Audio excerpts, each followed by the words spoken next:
Hello everyone. आज की इस वीडियो में हम बात करेंगे कक्षा 10 का मैथ के बारे में। और हमारा जो सेशन है आज से स्टार्ट होता है, ठीक है। हमारा जो न्यू बैच है 2000 हमारा जो न्यू बैच है कौन सा है, 2026-27 है। ये न्यू बैच है यूपी बोर्ड क्लास 10 का। तो हमारा न्यू बैच आज से स्टार्ट होता है कक्षा 10 का, ठीक है। तो हमारा आज का पहले लेक्चर में आज हम इंट्रो देंगे अपनी जो मैथ की हमारी पहली अध्याय है वास्तविक संख्या मतलब रियल नंबर। इसके बारे में थोड़ा जानकारी लेंगे, बेसिक नॉलेज लेंगे इसमें क्या क्या चीजें हैं, कौन कौन सी संख्या आती हैं, ठीक है। तो चलिए वीडियो को शुरू करते हैं और आगे की तरफ बढ़ते हैं, ठीक है। देखिए हमारा अध्याय पहला है। अध्याय पहला क्या है, वास्तविक संख्या यानी कि रियल नंबर। क्या है हमारी रियल नंबर है। अब देखिए जो वास्तविक संख्या होती है, जो संख्याएं होती है नंबर, वो दो प्रकार की होती हैं, एक वास्तविक संख्या एक काल्पनिक संख्या, ठीक है। तो हमको मोस्ट इंपोर्टेंट है वास्तविक संख्या, हमको ज्यादातर ध्यान देना है वास्तविक संख्या पर, क्योंकि हमारा जो अध्याय जो है उसका नाम ही है, पहला अध्याय का नाम है जो वास्तविक संख्या है, ठीक है, रियल नंबर। अब देखिए जो संख्याएं हमारी हैं, संख्याएं हैं वो कितने प्रकार की होती हैं, दो प्रकार की होती हैं। हमारी पहली कौन सी है, वास्तविक संख्या। क्या है, वास्तविक संख्या है। और दूसरा क्या है हमारा, ये पहला हो गया, और दूसरा क्या है हमारा, काल्पनिक संख्या है। क्या है, काल्पनिक संख्या है, ठीक है। हमारा पहला कौन सा है, वास्तविक संख्या, और दूसरा कौन सा है, काल्पनिक संख्या, ठीक है। तो हमको जो ये काल्पनिक संख्या है इसको नहीं पढ़ना है, हमको पहला पढ़ना है वास्तविक संख्या, ठीक है। अब देखते हैं वास्तविक संख्या ये कितनी प्रकार की होती है। इसमें वास्तविक संख्या में कौन कौन सी संख्याएं हैं जो आती हैं। देखिए हमारा पहला है जो इसमें है, हमारा पहला जो आएगा प्राकृतिक संख्या। क्या आएगा, प्राकृतिक संख्या, ठीक है।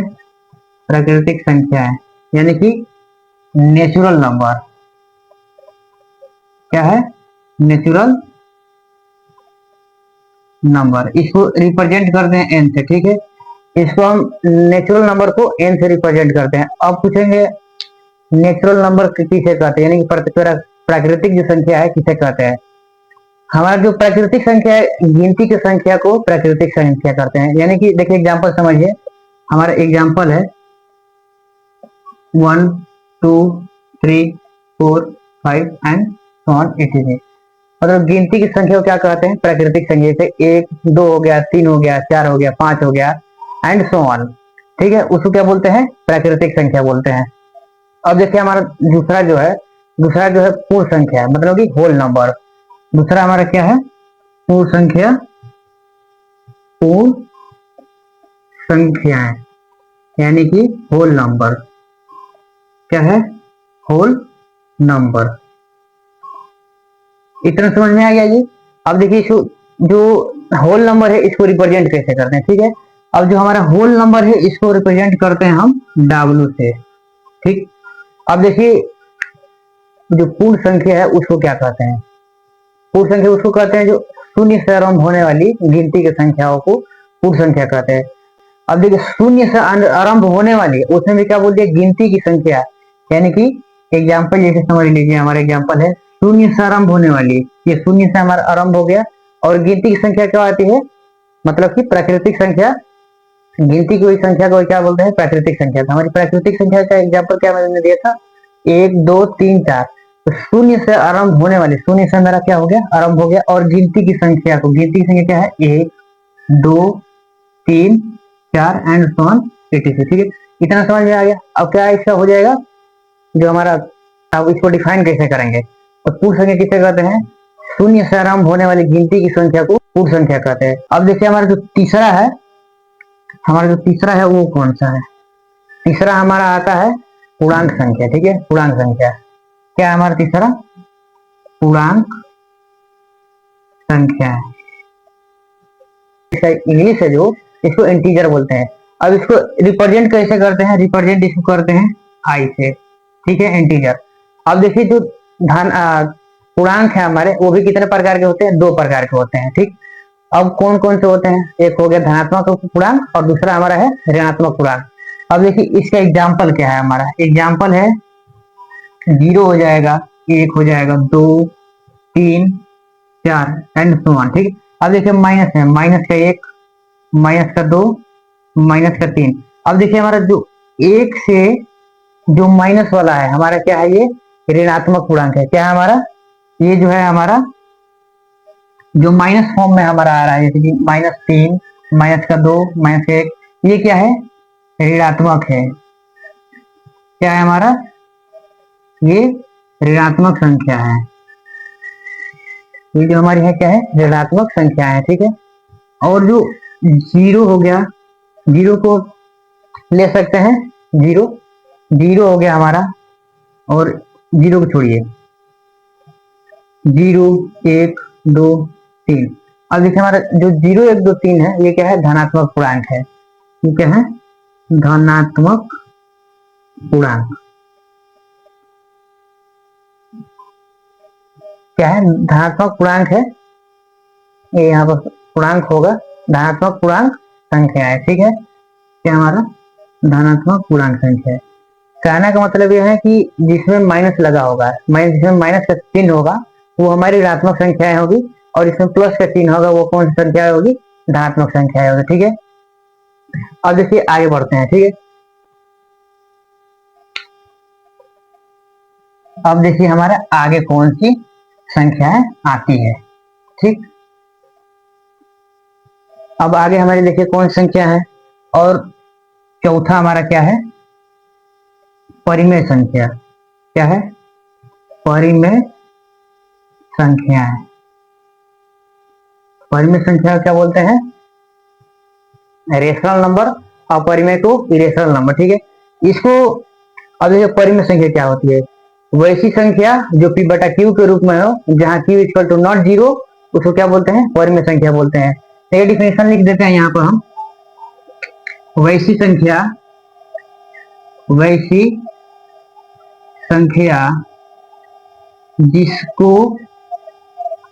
जिसको क्या? जिसको p बटा q के रूप में, ठीक है, p बटा q के रूप में लिखा जा सकता है। क्या किया जा सकता है?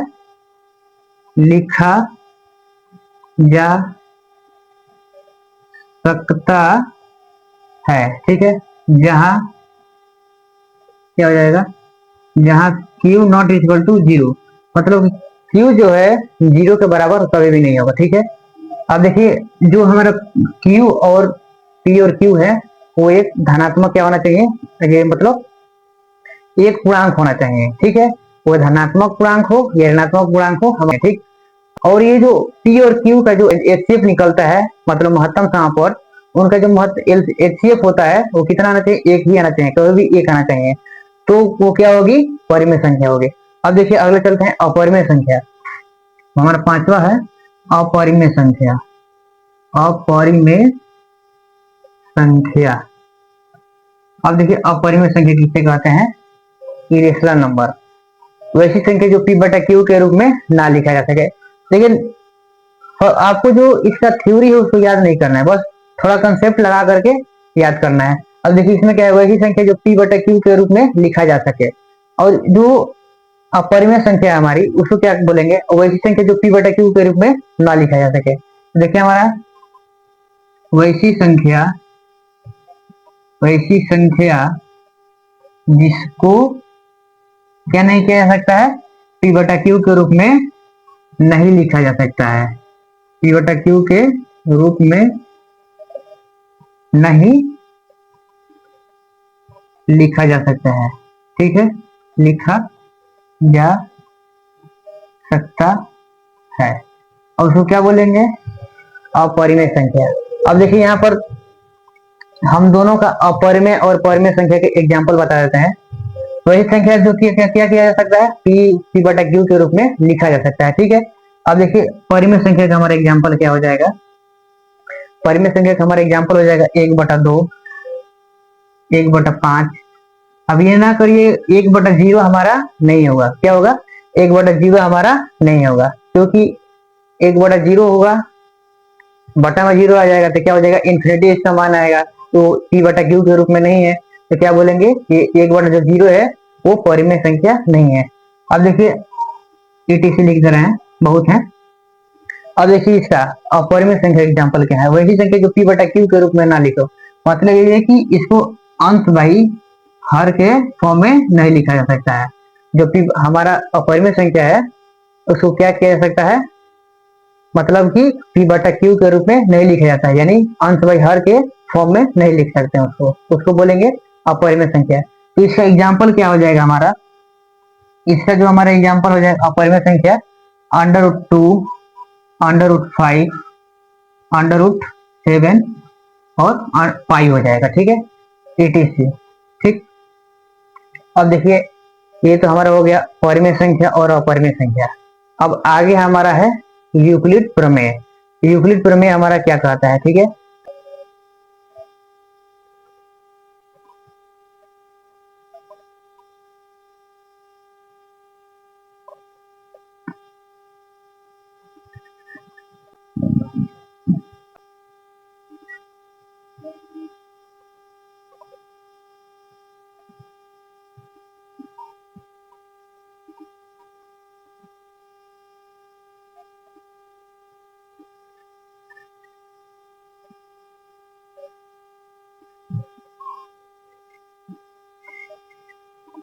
अब देखिए हमारा है यूक्लिड विभाजन प्रमेय किसे कहते हैं, ठीक है।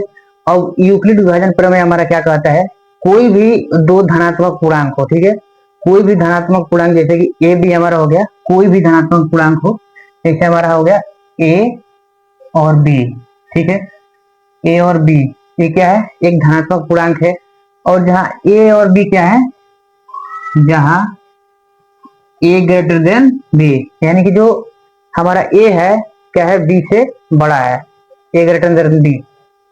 अब देखिए हमारा यूक्लिड विभाजन ये कहता है कि कोई सा भी दो धनात्मक पूर्णांक, तो दो धनात्मक पूर्णांक मैंने ले लिया, जहां ए बी क्या है, यहाँ पर ए और बी मैंने लिख दिया। अब देखिए जो ए है, अब यूक्लिड हमारा ये कहते हैं कि ए जो है इसको हम किस फॉर्म में लिख सकते हैं, ए जो हमारा बड़ा है इसको हम किस फॉर्म में लिख सकते हैं, ए इक्वल टू क्या हो जाएगा, ए जो बड़ा है हमारा, ए को किस फॉर्म में हम लिख सकते हैं, A equal to B into G Q plus R. अब देखिए, अब जहां लिखेंगे, जहां 0 less than equal to R और less than equal to D, ठीक है, यानी कहने का मतलब ये है जो आर है हमारा, आर यहाँ पर क्या है हमारा, आर जो है हमारा रिमाइंडर यानी कि शेषफल है हमारा, शेषफल, और जो क्यू है हमारा भागफल है, क्या है, भागफल। ठीक, कहने का मतलब यह है जो हमारा आर है, आर की जो भी वैल्यू होगी वो बी से कम यानी कि छोटा आएगा, या 0 के बराबर बोलने का मतलब है कि या तो 0 आएगा या तो 0 से ज्यादा आएगा आर की जो वैल्यू है, और बी से क्या हो जाएगा, कम आएगा हमारा, ठीक है। ठीक है, यहाँ तक समझ में आ गया यूक्लिड प्रमेय। अब देखिए ये जो हमारा ए और B into Q plus R जो है हमारा क्या हो गया, आर जो है रिमाइंडर है यानी कि शेषफल, और जो क्यू है वो क्या है, भागफल है, और यहाँ पर जो बी है वो क्या है, भाजक है, क्या है, भाजक, और ये क्या है, भाज्य है, क्या बोलेंगे इसको, भाज्य। अब देखिए यहाँ पर फॉर्मूला आपने पढ़ा होगा, भाज्य बराबर क्या होता है, भाजक गुणे भागफल प्लस शेष, ठीक है, ये बेसिक फॉर्मूला है, भाज्य बराबर क्या होता है, भाजक गुणे भागफल प्लस शेष। जनरली सी बात यह है कि हमारा जो यूक्लिड प्रमेय है, विभाजन प्रमेय है, वो एचसीएफ निकालने के लिए ही है, ठीक है, नियम जो है एचसीएफ इससे निकालते हैं। अब देखिए क्वेश्चन की तरफ बढ़ते हैं कि पेपर में जो हमारा है क्वेश्चन आते कैसे हैं, ठीक, पहले क्वेश्चन देखते हैं।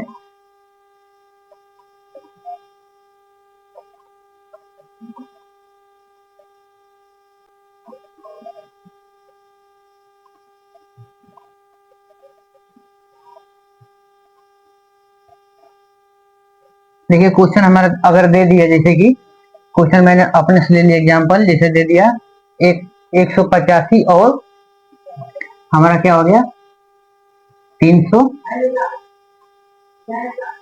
435। ठीक, अब हमको क्या करना है, यूक्लिड प्रमेय से, भाजन प्रमेय से इसको क्या करना है, हमको सिद्ध करना है। ठीक है, अब देखिए इससे पहले मैंने यूक्लिड प्रमेय समझाया, उसी पर मैं इस क्वेश्चन को सॉल्व करेंगे। अब देखिए इस क्वेश्चन को सॉल्व कैसे करेंगे, ठीक है, पहले समझ लिए जो ग्रेटर है उसको पहले लिख देंगे, यानी कि हमारा ए यहाँ पर क्या है, ये ए है और ये क्या है हमारा बी है, हमारा क्या हो जाएगा ए ग्रेटर देन बी। तो जो हमारा बड़ा है उसको, जो ये बड़ा है इसको किस फॉर्म में लिख रहे थे हम, ए को किस फॉर्म में लिख रहे थे, A equal to B into Q plus R, इस फॉर्म में लिख रहे थे। और इसी का यूज करके हमको यूक्लिड प्रमेय का यूज करके इसको इस फॉर्म में हमको क्या करना है, लिखना है। ठीक है, अब देखिए इसको क्या करते हैं, इसको लिख लिया मैंने 435 बराबर, अब हमारा जो बी है, बी क्या है 185 है, हमारा क्या है 185।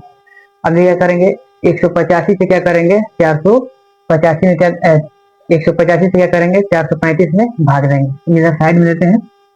435 में 35 में किससे डिवाइड करेंगे 185 से, 185 से जब डिवाइड करेंगे 400 कितने बार में जाएगा, 18 के 54, मतलब ज्यादा हो रहा है, 18 दूनी 36, 2 बार में जाएगा ये, 2 बार में। 5 दूनी कितना हो गया 10, एक हासिल बचा, 18 दूनी 36 और एक कितना हो गया, एक 37 हमारा हो गया। ठीक है, 5 दूनी का कितना हो गया 10, एक 3 दूनी का 3 का 24, नहीं सॉरी कितना हो गया, 5 दूनी का कितना हो गया 10 हो गया, बचा एक, और 8 दूनी 16, एक 17, 2 एक कम 2 एक 3। ठीक है, यहाँ तक। अब मुझे माइनस कर घटाइए, यहाँ पर 5 हो जाएगा यहाँ पर, और यहाँ से जब हासिल लेगा तो 13 में से जब 7 जाएगा तो हमारा क्या बचेगा 6। अब देखिए जो 65 है, अब 65 हमारा क्या हो गया, अब देखिए फ्रैक्शन क्या हो गया, ये क्या है हमारा, जो हमारा है ये भाजक है, ये भागफल है, और ये क्या है शेषफल है। तो इस फॉर्म में हमको लिखना है, तो भाजक हमारा क्या था, ये था, तो मैंने इसको भाजक पर लिख दिया। ठीक है, और हमारा भागफल क्या था, भागफल क्या है 2 हमारा है, और रिमाइंडर कितना आया 65 आया है। इसको क्या लिख लेंगे हम, चरण फर्स्ट लिख लेंगे, यानी कि चरण पहला। ठीक है, अब देखिए क्या करेंगे, जब तक हमारा जो शेषफल है वो 0 नहीं आ जाता है, तब तक हम इसको क्या करेंगे, इस फॉर्म में हम यूक्लिड जो ये प्रमेय है इसको हम लगाते रहेंगे जब तक हमारे 0 ना आ जाए शेषफल। अब देखिए आगे क्या करेंगे, फिर क्या लिखेंगे, जो हमारे ये, अब देखिए जो हमारा भाजक था यहाँ पर, अब ये क्या बन जाएगा हमारा भाजी बन जाएगा, इसको ये भाज यहाँ पर बन गया, क्या हो गया 885, और जो शेषफल था हमारा, ठीक है, वो क्या बन गया भाजक बन गया, क्या बन गया यहाँ पर भाजक हमारा बन गया। अब देखिए फिर से क्या करेंगे, 65 से 185 में क्या करेंगे डिवाइड करेंगे। ठीक है, अब 65 से कितने बार में जाएगा 36 18, और 5 3 15 कितना 19 हो जाएगा, 195 हो जाएगा। तो इसको क्या करेंगे 2 बार ले जाएंगे, तो 6 दिन का कितना होता है 12, 5 दिन का 10, हमारा एक 6 दिन 12 एक 13, कितना आ गया 130, माइनस करेंगे कितना आ जाएगा 5, और 18 में से जब 13 घटाएंगे तो 13 6 कितना होता है, 13 6 19 होता है, 13 5 कितना होता है 18, कितना हो जाएगा 5 हो जाएगा, यानी कि 55। ठीक, अब देखिए फिर से इसको लिखेंगे, अब हमारा शेष भाज्य कितना है, भाज्य भागफल कितना है 2 आया है, और शेषफल कितना है 55 आया है, इसको लिखेंगे 2 इंटू 55 55। अब देखिए यहाँ पर फिर से क्या हमारा जो शेषफल जो है हमारा क्या है 0 नहीं आया। ठीक, इसको फिर से लिख लेंगे चरण 2, ये हमारा क्या हो गया, ये चरण दूसरा है हमारा। अभी क्या करेंगे, फिर से हम क्या करेंगे, जो ये भाजक था फिर से क्या बन जाएगा हमारा भाज्य बन जाएगा, जो भाजक था हमारा भाज्य बन गया 65 इक्वल टू क्या हो जाएगा 55। अब देखिए फिर से क्या करेंगे 55 से 65 में भाग करेंगे, कितने बार में एक बार में जाएगा, हमारा 55 कितना आया 10 बचेगा। ठीक है, तो हमारा 55 गुणे 1 प्लस 10, अभी भी हमारा जो है रिमाइंडर है 0 नहीं है, फिर एक बार करेंगे, फिर इसको क्या लिख देंगे चरण तीसरा। ठीक है, अब ये क्या करेंगे, फिर हमारा क्या जाएगा 55 डिवाइड 10 इंटू, अब ये कितना बार में जाएगा ये 5 बार में जाएगा और शेषफल कितना बचेगा, 5 बचेगा। 10 इंटू 5 प्लस क्या हो जाएगा 5, अभी भी 0 नहीं आया हमारा। ठीक है, तो चरण हमारा क्या हो जाएगा, ये चरण क्या है हमारा, चौथा है। ठीक है, अब देखिए आगे करते हैं इसका। अब देखिए आगे करते हैं।